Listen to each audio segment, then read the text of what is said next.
"I don't want her."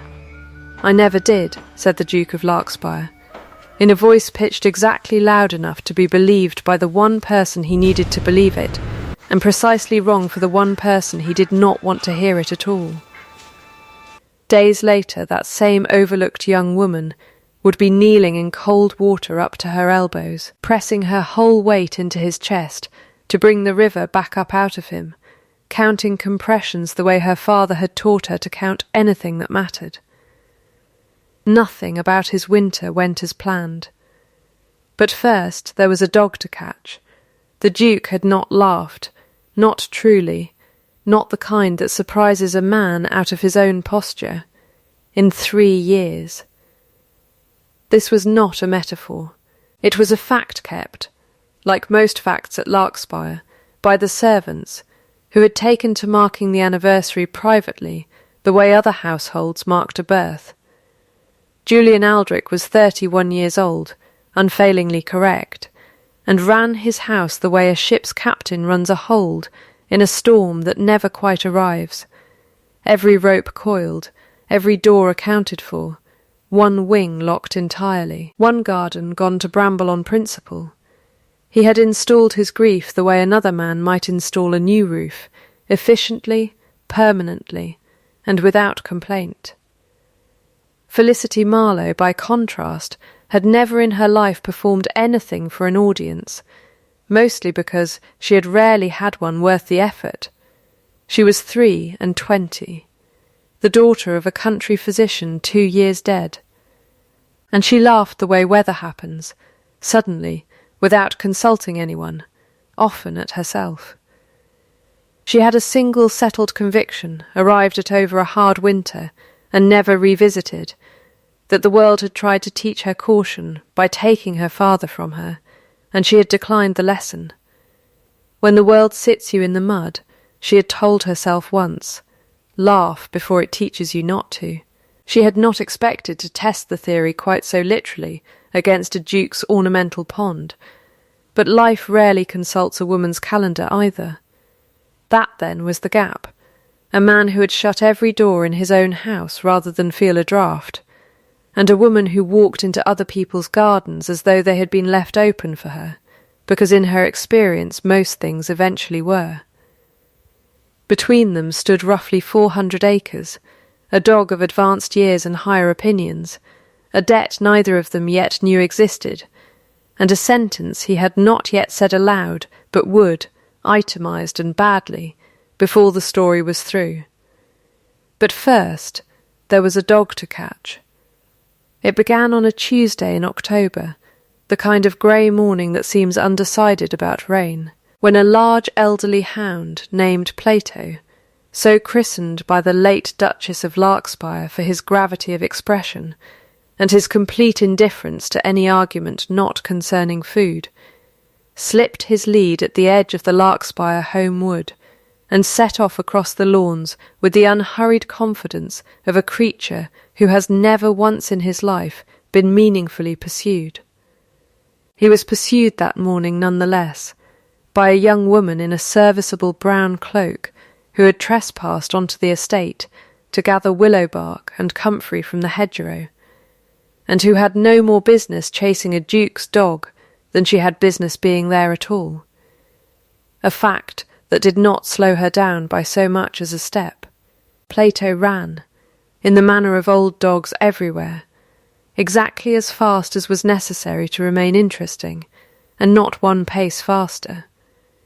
He led her across the lower lawn, through a stand of wet birches, and directly into the ornamental pond that fronted the east terrace, where he stopped, waist deep, and looked back at her with what the household would later swear, on no evidence whatsoever, was satisfaction. Felicity did not stop. She went in after him, skirts and all, because a dog halfway into cold water in October is a dog who may catch a chill, and a chill in an animal that age was not, to her mind, an occasion for standing on the bank, weighing one's dignity. She had her arms around his considerable middle, and was hauling him, protesting. toward the shallows when the Duke of Larkspur came around the terrace at a stride that stopped dead the moment he saw her. He had been informed of an escaped dog. He had not been informed of a soaked, laughing, entirely unbothered trespasser wrestling that dog out of his own ornamental water with the calm of a woman doing an errand before breakfast, and the sight arranged itself in his mind in an order he would spend some weeks refusing to examine. "You are in my pond," he said, which was, of the many things he might have said, the one most purely himself. "I am aware," she said, not looking up, still hauling. "I did consider knocking first, but he had rather a head start. That is my late wife's dog. He is a very determined swimmer for a creature who claims to dislike water." She got Plato to the bank at last and knelt there, dripping, checking his paws with brisk, unembarrassed hands, the way she might have checked a patient's pulse. "There, he's cut his pad on something under the water, glass, perhaps, or a stone with an edge. It wants cleaning before it festers." I did not ask for a diagnosis.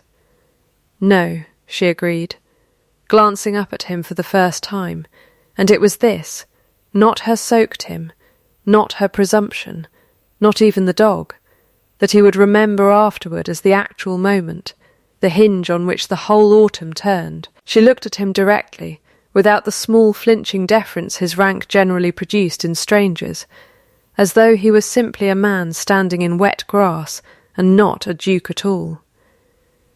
"You didn't. I gave it to you regardless. It's rather my besetting fault."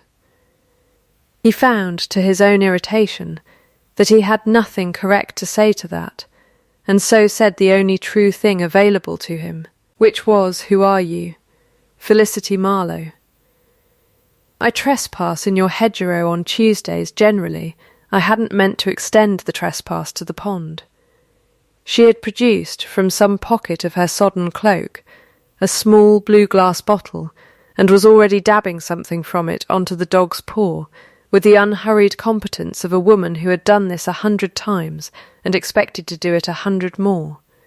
Plato, for his part, had gone entirely still under her hands, which was, Higgins the butler would later observe with the single raised eyebrow he permitted himself in matters of great household significance, not a thing Plato did for anyone, including his Grace. "You are a physician. My father was. I am merely his daughter, with his bottles and about half his patience." She capped the bottle, rose, wrung out her hem with the brisk resignation of a woman who has ruined worse dresses for worse reasons, and inclined her head with a courtesy so unbothered it barely qualified as one. "Your dog will do very well.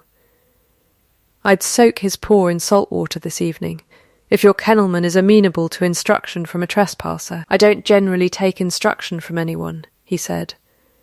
"Then I expect the dog manages the house rather better than you do," she said, and was gone across the lawn before he had assembled a reply, Plato trotting at her heel, with an enthusiasm the Duke had not seen out of him in longer than he cared to count. He stood alone by the pond for a full minute, water still standing in dark patches on the flagstones, and told himself, with the particular firmness of a man building an argument he does not entirely believe, that the encounter had been merely inconvenient. He did not examine this reasoning at any great length. He went inside instead, and was unable to explain to Higgins, when asked whether his Grace required a change of coat, why he was smiling faintly at the window, or why the smile stopped so abruptly when he noticed it. Word travels in a village faster than any post, and Wickmere had the whole story by supper. The Duke's dog escaped, the physician's daughter fetched him out, and his Grace had stood on his own terrace, being told off by a woman with willow bark in her pockets. Mrs. Hobb at the shop repeated it 4 times with 4 different endings, none of them accurate. Felicity heard none of the embellishments, being occupied at home wringing out her cloak and telling herself, with rather less conviction than she would have liked, that she would not be thinking of the man's face again. She was thinking of it within the hour. She put it down to the cold. It was 3 days before Plato's paw provided its first pretext, and it fooled precisely no one. The Duke arrived at the Marlowe cottage, a low, ivy-throated house at the lane's turning, kept now by Felicity alone since her father's death, with a garden gone half to physic herbs and half to roses that nobody had the heart to root out, on the grounds that the dog's cut required a physician's continued attention, an assertion undermined somewhat by the fact that Plato was, by any observable measure, entirely recovered and currently attempting to climb into Felicity's kitchen chair. "He seems very well," Felicity said, opening the door to find the Duke of Larkspur standing on her step with the dog, and an expression of a man discharging an unpleasant but necessary duty. One cannot be too careful with a wound of that nature. It was a scratch. "Wounds of that nature," he repeated, with the flat conviction of a man who has decided the sentence will simply be true if said firmly enough. And Felicity, who had buried a father who spoke exactly that way about things he had already made up his mind on, felt something in her chest tilt sideways in a manner she chose not to name. She let him in, she always let him in the weeks that followed, on one manufactured errand after another, a gate latch that wanted a woman's opinion on its mechanism for reasons neither of them could later explain, a query about a fever going round the tenant cottages that any competent housekeeper could have answered, an interview about the very willow bark she had been gathering when the whole business began, as though a duke required expert consultation on a hedgerow he owned outright. The servants at Larkspire kept a ledger of it, unofficially and with tremendous seriousness. Mrs. Colby the housekeeper began marking a small tally on the inside cover of the household accounts book, 1 stroke per visit, and by the 4th week Higgins had taken to receiving his Grace's returning coat, with an expression of such profound, wordless significance that the Duke once told him, with some asperity, to stop it, which only confirmed to Higgins that he had been right to do it in the first place. The dog, for his part, had taken to waiting by the front door on the days his master rode out, tail already moving, having apparently deduced the pattern well before the humans involved had the courage to. Felicity's competence, meanwhile, was proving itself in ways that had nothing to do with courtship and everything to do with why she had been worth noticing in the first place. It was she who caught, reading over the estate's tenant ledgers one afternoon at Mrs. Colby's request. The housekeeper's eyes were failing her, and the girl had a physician's habit of not trusting a figure until she had traced it herself. That a rent dispute the steward had let run 3 months was the result of a transcription error 2 pages back, not a tenant's dishonesty, and untangled it in an evening with a ruler and a candle, while the Duke stood in the doorway of his own study, watching a stranger correct a mistake his own man had let stand. It was she who, called to a fevered child in the village the same week, sat up with the family until dawn, and sent the fever down with methods her father had taught her, and no one else in the district still practised, and it was the child's grandmother, not Felicity herself, who told the tale afterward at the well, so that by the time it reached Larkspire's kitchens it had acquired the weight of legend and lost none of its truth in the telling. The Duke, hearing it second-hand from Mrs. Colby, said nothing for a long moment, and then said, "She ought to be paid for that," in a tone that suggested the sentence cost him something to produce, though what, exactly, he would not have said.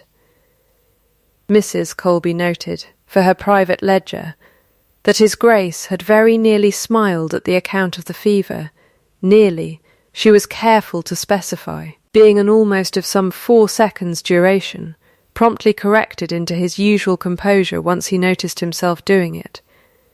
It was the first entry of its kind, and Mrs. Colby underlined it twice. By the 5th week the pretexts had grown so thin that even Plato seemed embarrassed by them.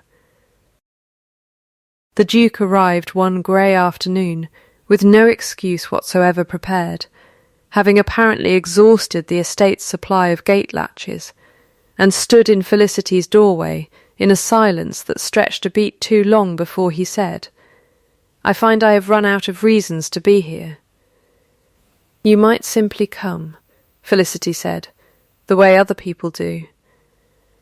"Without inventing a latch. I am not in the habit of visiting without cause." "Then invent a better one next time. I'd suggest the roses.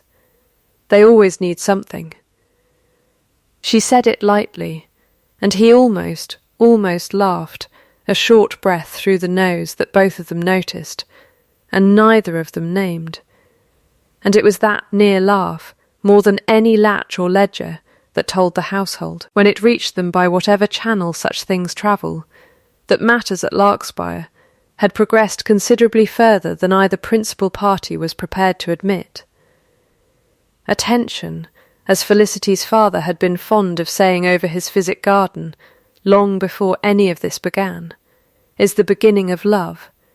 Everything after that is merely confirmation. She had not expected to test the maxim on a duke. She was beginning to suspect she would not mind the results.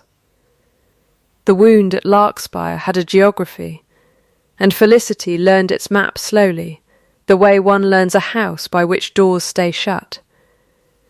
The west wing had not been opened in 3 years. Its windows were shuttered from the inside, and the corridor leading to it smelled faintly of dust and beeswax undisturbed.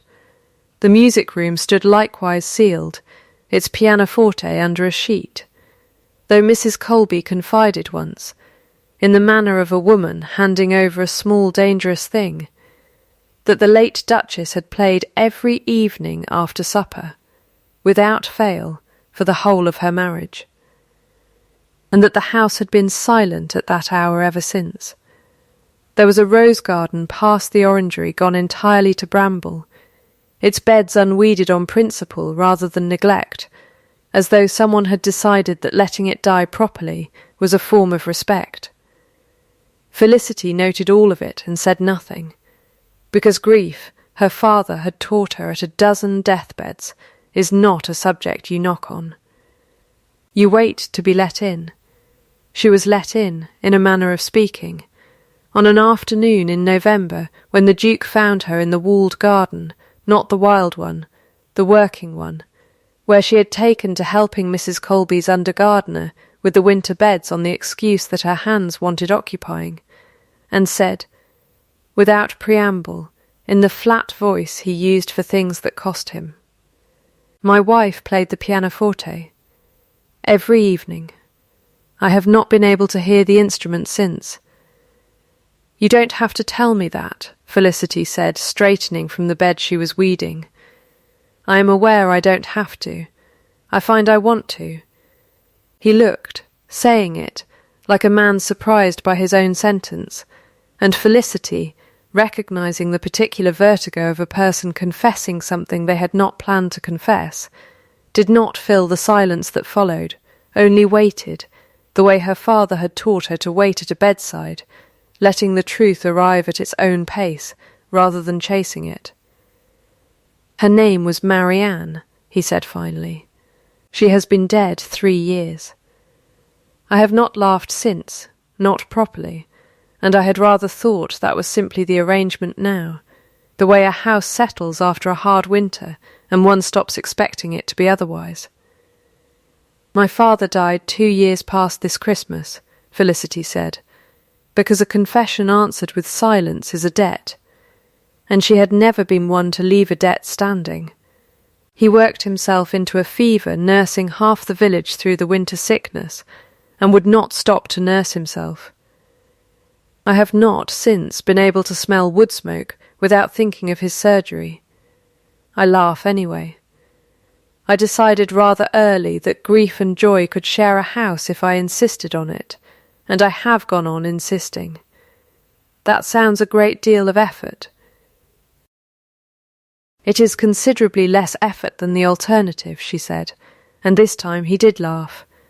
Not the full unguarded thing, not yet, but a short involuntary sound, quickly caught, that made Higgins, watching from the orangery window with the single-eyelid discretion for which he was famous below stairs, set down the tray he was carrying rather suddenly. It became, after that, a habit neither of them declared, a Thursday walk along the lower lane that no one scheduled, and everyone at Larkspire came to expect. A loaf of bread from Felicity's kitchen, delivered by whichever servant was headed that way, that began arriving at the great house so regularly that Mrs. Colby stopped remarking on it and simply set aside a plate. Neither of them called it courtship.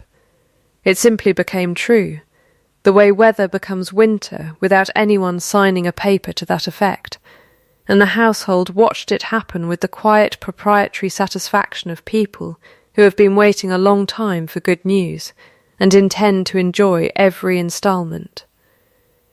The rain that trapped them together arrived on the 2nd Tuesday of December, sudden and entire, the kind of downpour that turns a 10-minute walk into an hour's shelter. Felicity had come to return a book, an actual, undisguised excuse, which both of them noted with some amusement, being the first honest reason either had produced in a month, and was caught in the garden folly with the Duke when the sky opened without warning. And there they stayed, the two of them and the dog, while the rain applied itself to the folly's roof with the steady professional thoroughness of something being done properly. You never speak of your mother, Felicity said, into the particular intimacy that rain manufactures for free, only your wife. My mother taught me correctness before she taught me anything else. I believe she thought it a kindness. A duke who is never wrong is never humiliated, and she had watched her own husband humiliated rather thoroughly by his creditors before she married better the second time. I learnt the lesson so well I have not, I think, said an unplanned sentence since I was 9 years old. He turned the water dripping off the folly's edge into a subject he could look at rather than her. Marianne used to say I proposed to her the way I might approve an estate budget. Correctly, thoroughly, without a single wasted word. Did she mind? She married me anyway, so I assume not overmuch. But I have wondered since whether I ever once surprised her. Whether a man who plans every sentence can be said to love anyone, or only to administer them well. He said this last with the flat honesty of a confession long rehearsed in private and never before spoken aloud, and Felicity, watching him say it, understood that she was being shown the actual shape of the wound at last, not the dead wife alone, but the fear beneath her. The doctrine installed at 9 years old that had made him careful and correct, and, until a dog fell in a pond, entirely unreachable. You are not administering this, she said quietly. I should know. I've had a great many things administered at me by well-meaning men since my father died. Sympathy, advice, one truly appalling offer of marriage from the miller's son, who wished to acquire my father's instruments along with me, as a package. None of it felt like this.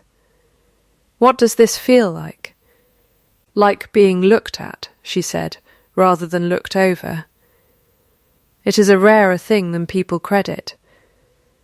He did not answer that at once, and when he did, it was to reach for her hand, not with any declaration attached, merely to hold it, his thumb tracing once over her knuckles, as though confirming a fact he had suspected and needed proven.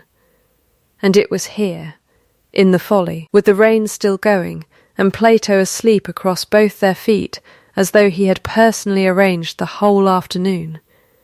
that Felicity produced the blue glass bottle from her cloak, half out of habit, and half because her hands wanted something to do that was not entirely about him, and set it on the Follies bench between them. "For the poor that started all this," she said. "You may keep it. I have others." He turned it over once in his free hand, the glass catching what little light the storm allowed, and something in his face did a thing the household, had they been present, would have recorded with considerable ceremony. Not the almost smile this time, filed and corrected as always, but a longer stillness, the particular quiet of a man setting a small object down inside himself, in a place he intends to keep it. "I shall treasure it," he said, with such solemn deadpan formality that Felicity laughed outright, and he watched her laugh the way a man watches weather he has decided he no longer minds getting caught in.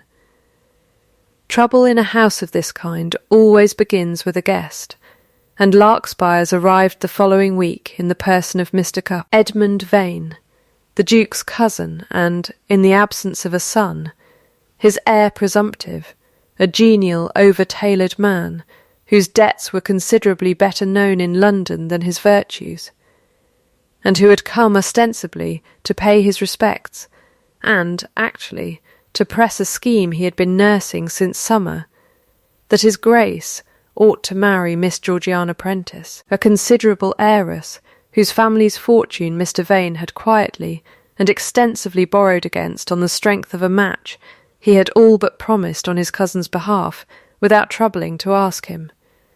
"You cannot go on mourning indefinitely," Vane said over the port, in the tone of a man delivering an inconvenience as though it were a kindness.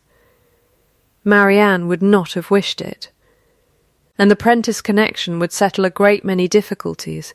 He did not specify whose difficulties, though the Duke, who kept his own ledgers rather better than his cousin kept his, had a fair notion.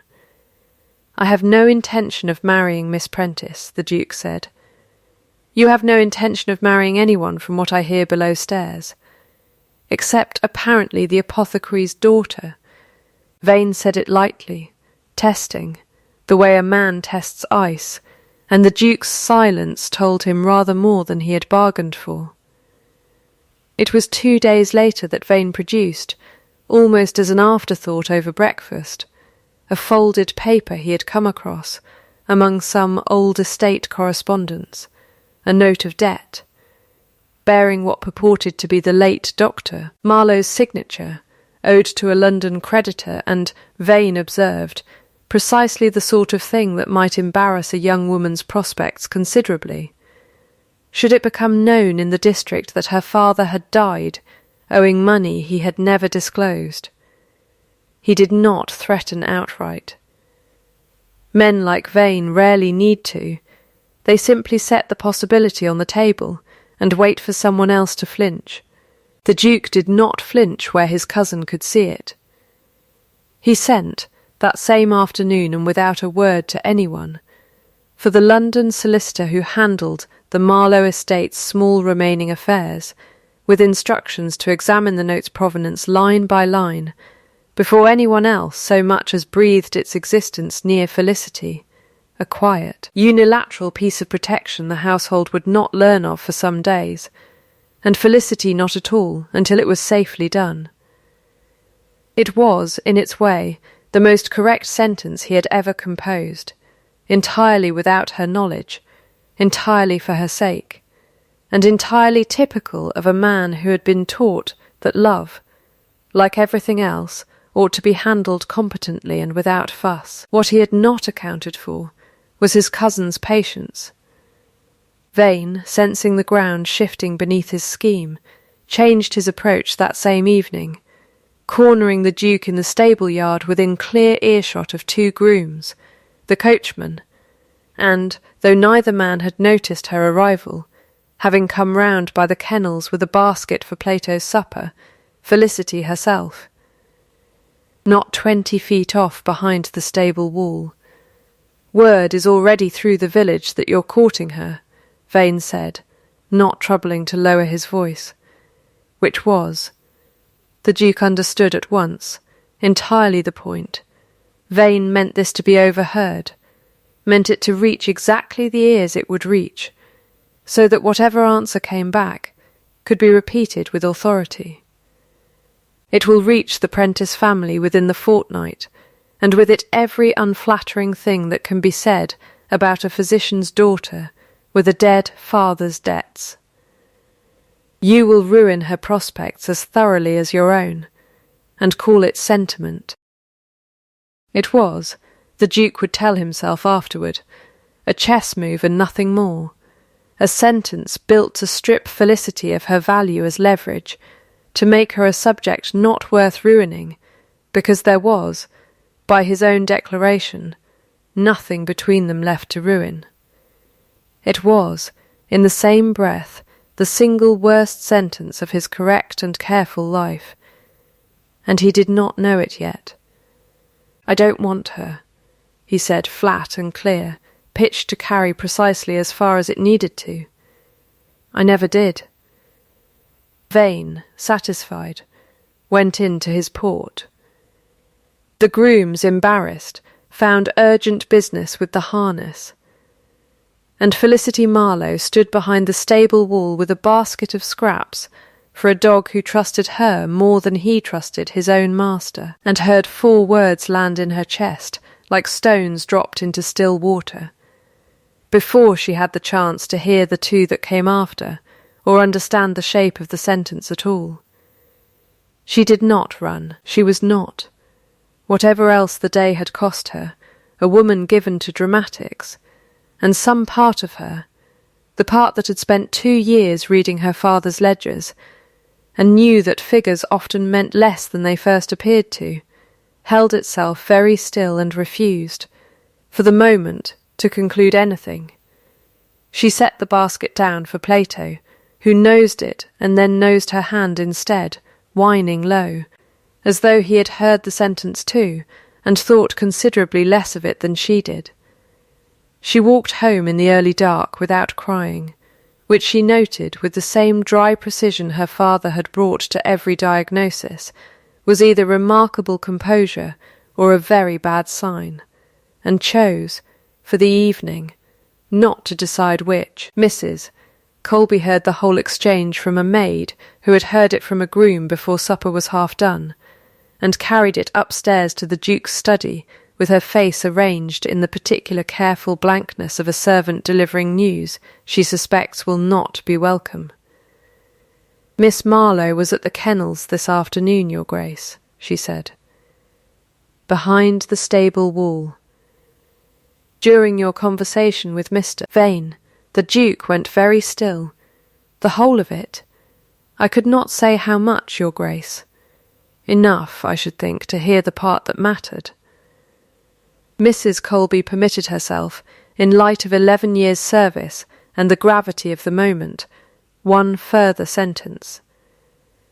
She did not look, when she left, like a woman who had heard the rest of it explained. He was on his horse within the 1/4 hour, in the last grey light of a December afternoon, riding for the Marlowe cottage with a haste that undid, in one gallop, 3 years of careful, administered correctness, and he did not reach her that evening at all, because a message arrived from the Prentice solicitors not an hour later.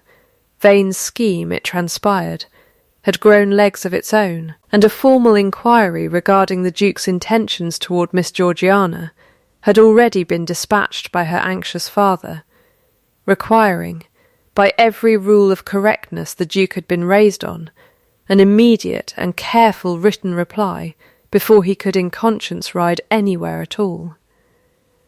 He wrote it standing at his desk, furious at the delay and unable, being who he was, to simply abandon it undone, and it was near midnight before the reply was sent, and he was free to compose the letter he actually wished to write, to Felicity, in his own hand, beginning, out of 3 decades' habit, Miss Marlowe, and ending, 4 drafts later, at Felicity, I have made an error, and I do not know how to say it correctly, only truly, so I am saying it truly instead. The formality retreating line by line down the page, the way frost retreats off a window in the first sun, until the whole coldest part of him lay underneath, plainly visible, for anyone patient enough to read that far. He did not know, sending it by first light, whether she would read that far. Lady Millicent Hale, Marianne's aunt and the nearest thing Larkspur had to a conscience with a title, examined him over breakfast the following morning with the particular unhurried attention of a woman who had outlived 2 husbands and buried a niece and had long ago stopped being impressed by dukes. "You said something regrettable in a stable yard," she observed, buttering her toast with the calm of a woman discussing weather. "I said something strategic. Those are rarely the same thing, in my experience, though young men persist in believing otherwise." She set down her knife. "I intend to call on Miss Marlowe this afternoon.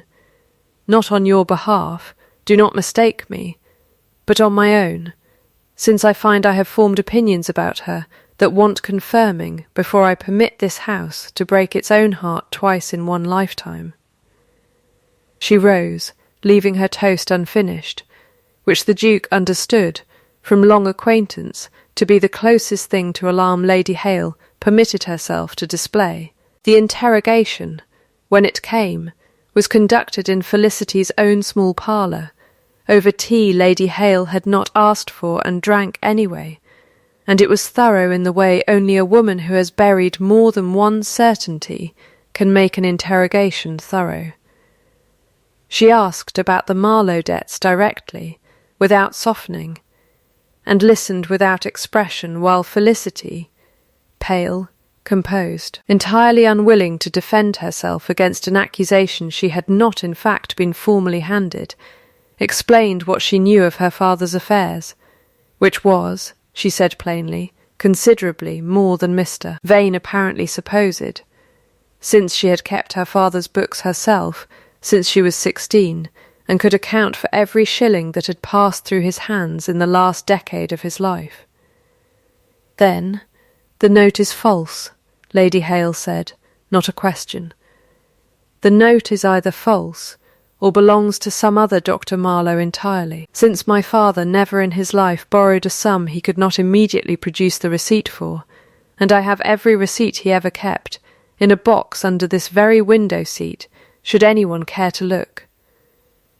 Felicity said it without heat, the flat statement of a woman who has already done the sum and is only waiting for the world to catch up to her arithmetic, and Lady Hale, hearing it, set down her cup with the particular finality of a verdict. "You will forgive an old woman her caution," she said. "I watched my niece marry a man everyone warned her was too cold for happiness, and she found more warmth in him than the Warners ever managed in themselves, and I buried her 3 years past regardless, which teaches a person to be careful of second chances and suspicious of easy ones. You are not an easy one. You are, I think, a considerably harder and better bargain than his cousin credits, and I find I have wasted my morning's suspicion on the wrong Marlowe entirely." She stood, gathering her gloves. "He wrote you a letter, I understand.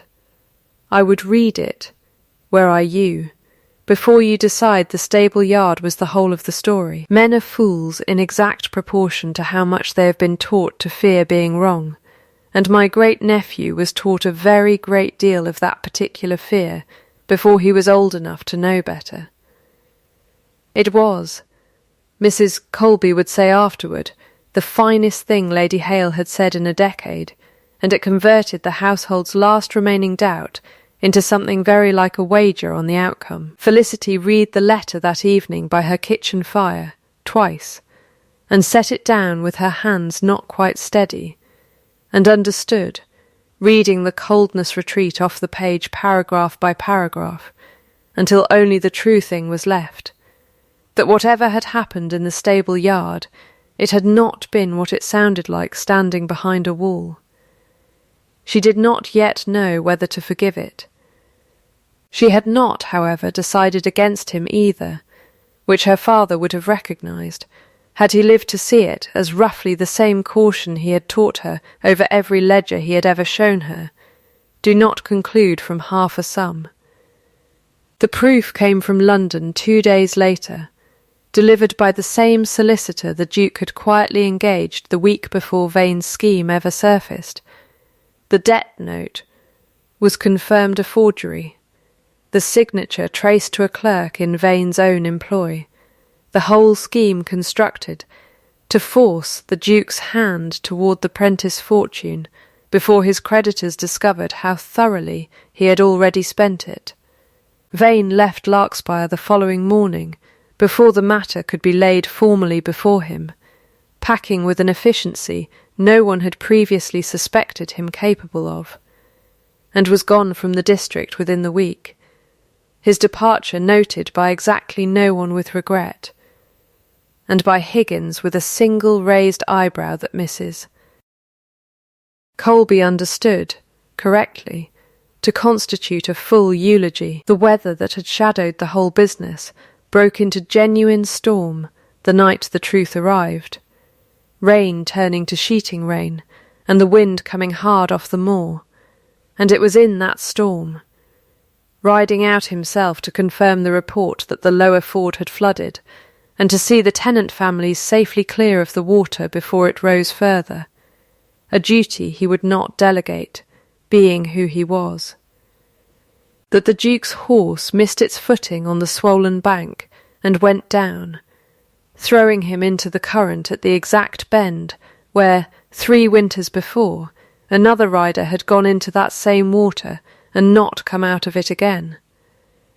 Felicity was at the ford already, having gone down with lanterns and blankets the moment word reached the village of families to be moved, her father's old instincts about disaster answering before anyone had finished asking, and it was she who saw the horse scramble up riderless on the far bank and understood, with a cold clarity that left no room for anything but motion, exactly what that meant. She went into the water without pausing to consider whether it was wise, because wisdom, her father had always said, is a luxury available chiefly to people not currently watching someone drown, and found him 20 yards downstream where the current had pinned him against a fallen willow, not breathing in any way she could immediately confirm by lantern light, his skin gone the particular grey-white of a man the cold has already begun to claim. She dragged him clear with a strength she would not have credited herself with an hour earlier, laid him on the bank in the driving rain, and did the thing her father had taught her over a decade of village emergencies and never once expected her to need for a duke, cleared his mouth, tilted his head, and began, counting under her breath the way she had been taught to count, pressing her whole weight down into his chest in a rhythm that had saved a drowned tenant's boy 4 winters past, and that she now bent every ounce of herself toward repeating. The men who reached them minutes later with more lanterns found her still counting, soaked to the skin, refusing to stop, until the Duke convulsed beneath her hands and brought up river water in a fit of coughing that was, without question, the single most beautiful sound Felicity Marlowe had ever heard produced by a human throat. He did not properly wake until they had him back at Larkspire, wrapped and warmed before a fire that had not been lit in the West Wing's lower parlour in longer than anyone could say, Felicity refusing to leave his side despite Mrs. Colby's repeated and increasingly gentle suggestions that she change out of her wet things before she caught her own death arguing the point. When his eyes opened at last, fever-bright and unfocused, the first thing he found in the room was her face, and the first thing he said, in a voice scraped raw by the river, was her name. Not his own confusion, not a question about what had happened. Simply Felicity, as though confirming she was real before he troubled himself with anything else the world required of him. "You are going to lie very still," she told him. in the tone she had used on every stubborn patient her father had ever handed her. "And you are not going to argue with me, because I have just spent a quarter of an hour convincing your body to keep beating, and I have no patience left over for convincing the rest of you to behave." "You saved my life," he said, wondering, as though the fact had only just arrived to him in full. "I am aware. I did rather notice, being present for it." She said it lightly, the way she said most things, but her hands where they rested on the blanket at his shoulder were not quite steady, and he saw it and understood. With the particular clarity fever sometimes grants a man just before it takes him under again, precisely what 4 words in a stable yard had nearly cost him. He slept through most of the following 2 days, waking in fevered fragments during which Felicity rarely left the room, dosing him from her own store of willow bark and the careful remedies her father had taught her, while below stairs the household kept its vigil in the manner households do, Higgins polishing silver that did not need it, Mrs.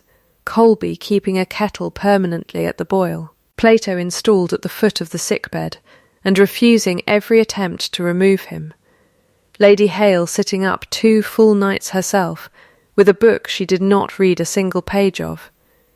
It was on the 3rd morning, the fever finally broken, and his mind entirely his own again, that the Duke asked to be helped upright, refused Mrs. Colby's suggestion of further rest with the flat conviction of a man who had wasted enough time already, and asked that Felicity be sent for. She came in still in yesterday's dress, having not troubled to change, her hair coming loose from its pins, and found him sitting up against the pillows with an expression she had not seen on him before. Not the careful correctness of the man who invented gate latches, not the fevered gratitude of the man on the riverbank, but something plainer and more frightened than either. "I have a confession to make," he said, "and I find I have not planned the sentence, which you should understand is, for me, a very great departure, and I hope you will forgive its rough edges."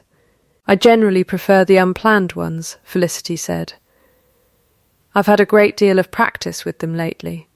I said a sentence in a stable yard that I have regretted every hour since, and I will not insult you by pretending it was well meant in the way it landed, only that it was meant to protect you and executed like a man who has never in his life said anything true, without first checking it for correctness. You deserve better than a man who defends you by denying you. I have known that since the moment I heard you had heard it, and I have known a great many other things since a good deal longer than that, none of which I have said properly. So I am going to say them badly instead, because badly is apparently the only way I know how to say the things that matter. Go on, then, she said, very quietly. I don't want the Prentice fortune, and I never wanted it, and I said as much to my cousin honestly enough. But I lied when I said I did not want you, because I have wanted nothing else since the day you climbed into my pond after a dog who did not deserve the trouble you took over him. I want you because you corrected a ledger my own steward had let stand wrong for 3 months and did not think it worth mentioning as an accomplishment. Because Plato has not waited by a door for anyone since my wife died, and he waits for you every Thursday whether you are coming or not. Because you told me, in a garden, that grief and joy could share a house if a person simply insisted on it. And I have spent 3 years failing to insist on anything, and you insisted on it in one sentence over a hedgerow of comfrey as though it cost you nothing at all. Though I understand now that it cost you a great deal, and you simply declined to perform the cost. Because I laughed twice in your company before I had said a single honest word to you, and I have not laughed at all in 3 years. And because you pulled me out of the same water that took the last person I loved, and did not once, in the whole of it, stop to consider whether it was wise. He stopped breath uneven, and pressed on before she could answer, because he had. He found more itemized becauses than he had accounted for. Because I would rather be badly loved by you than correctly administered by anyone else for the rest of my life, and I am asking you to marry me, and I am aware I am doing this appallingly, propped up in a sick bed smelling of river water, and I find I do not mind. Because for once I have not planned a single word of it. Felicity, who had listened to the whole itemized, self-interrupting length of it without moving, felt something in her chest give way entirely. Not the composed almost of a woman deciding how to receive news, but the real thing, arriving all at once the way his laugh had, unbidden and impossible to file away tidily. "You are doing it exactly right," she said. "Badly is the only way I would have believed it." And then, because he was still watching her with the fearful, unguarded look of a man who has said everything true and has nothing correct left to hide behind, she said, simply, "Yes, obviously, yes," and it was here, at last, that the Duke laughed, not the caught half-breath of the folly, not the almost of the ledger-room, but the whole withheld thing, full and startled out of him, 4 full seconds by the mantel clock, which Mrs. Colby, listening at the door with a tray she had entirely forgotten she was carrying, would later swear on her own life she had counted, and which she recorded that same evening in the household ledger with 2 firm underlines and no further comment required. There followed, in short order, the sort of practical negotiations that both of them, being who they were, found more comfortable than sentiment left standing bare too long. "The roses come with me," Felicity informed him, once he was well enough to argue, "the whole overgrown lot of them, and I intend to put them back to rights myself, since I gather no one here has had the heart to." "They are yours already," he said, along with the rest of the garden, "and I would ask that you leave the west wing's windows unshuttered when you are finished, since I find I no longer object to the light in it." "And the dog stays on the good chair," Felicity added, regardless of what Higgins thinks proper. "Plato," the Duke said, with the gravity of a man settling a treaty of nations, "has earned considerably more than one chair," and Plato, from the foot of the bed, thumped his tail once, as though the matter had never truly been in doubt. The wedding, when it came in the new year, was a small, cheerful, entirely improper affair, by the standards of the ton, and exactly right by the standards of Wickmere, which turned out in full to see the physician's daughter married from the village church she had grown up in, rather than the grand chapel at Larkspire, a choice Felicity made, and the Duke supported without a single word of objection, understanding by then precisely what it cost a woman to be seen accurately, and precisely what it was worth. Plato attended without invitation, installed himself at the foot of the aisle for the whole of the ceremony, and greeted the register signing with a single, dignified bark that the vicar chose, wisely, to treat as a blessing rather than an interruption. Lady Hale wept without apology through the whole of the vows, informing anyone who remarked on it that she had earned the right some years before, and intended to exercise it fully, and Mrs. Colby, watching from the second pew with Higgins beside her, was observed to dab at her own eyes twice, which Higgins noted with the single raised eyebrow he reserved for occasions of genuine household triumph. Spring came to Larkspire that year the way it comes to a house finally permitted to breathe. The west wing stood open by March, its windows thrown wide to air that had been shut out 3 winters running, and the rooms within, once cleaned and aired and given over to ordinary use, ceased to be a wound and became simply rooms again, the way a scar becomes skin. The music room's sheet came off the pianoforte in April. not because anyone insisted Felicity play. She had no talent for it, and no intention of pretending otherwise, but because she asked, gently, whether the Duke might teach her the 2 or 3 simple airs his wife had loved best, so that the house might hear its old music again in new imperfect hands. And he did, badly and patiently, of an evening, while Plato dozed by the fire and pretended not to enjoy it. The bramble garden was cleared by May, and replanted by Felicity's own hand with roses grown from cuttings of the old stock, so that what had gone to wilderness in grief came back in bloom as inheritance rather than absence, honouring what had been without competing with it, which was, everyone at Larkspire agreed, precisely as it should be. The blue glass bottle sat thereafter on the Duke's own desk, refilled each season from Felicity's stores, no longer a diagnostic instrument so much as a small permanent fact of the household, the way a wedding ring is a fact. And when, some years later, a small daughter with her mother's unafraid eyes took to raiding it for the cough drops her mother kept there, no one had the heart to move it. Mr. Edmund Vane was heard of only once more, in a brief and unremarkable report from London concerning a gentleman of that name, and a debt collector considerably less patient than his cousin had ever been.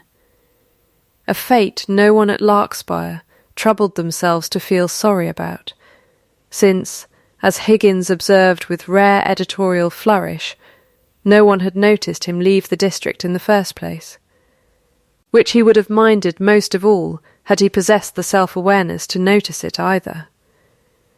By the first anniversary the Duke smiled most mornings before he had properly finished his coffee, a fact Mrs. Colby noted with the same solemn thoroughness she had once reserved for its absence, and laughed, genuinely, unplanned, the whole undignified thing, often enough by midsummer that the household's old ledger of almosts was retired for want of further material, replaced by a much shorter one that Mrs. Colby kept purely for her own satisfaction, and titled, in her best hand, Occasions of Ordinary Happiness, ongoing, Plato lived out his last good years in the sun of the reopened rose garden, dying, eventually and gently, on a warm afternoon with his head in Felicity's lap, which everyone agreed was exactly the ending owed to a dog who had done more matchmaking than the whole of the district's aunts combined, and who was buried, at the Duke's quiet insistence, beneath the roses he had once soaked his own paw wading toward. There are collisions that end in wreckage, and there are collisions that end, improbably, in a house learning to breathe again one reopened room at a time, and this had been the second kind from the moment a woman went into cold water after a dog who did not, by any reasonable measure, deserve the trouble she took over him. Attention had begun it, precisely as her father always promised it would, and it was attention, patiently and imperfectly paid, that finished the work grief alone could never have undone. The pond froze over that winter, as it had every winter before, ice forming thin and silver at its edges the way it always had, entirely indifferent to what had once been fished out of it, and the house above it stood with every window lit, which was, in the end, the only ledger that had ever really mattered, and the only one anybody thought to keep.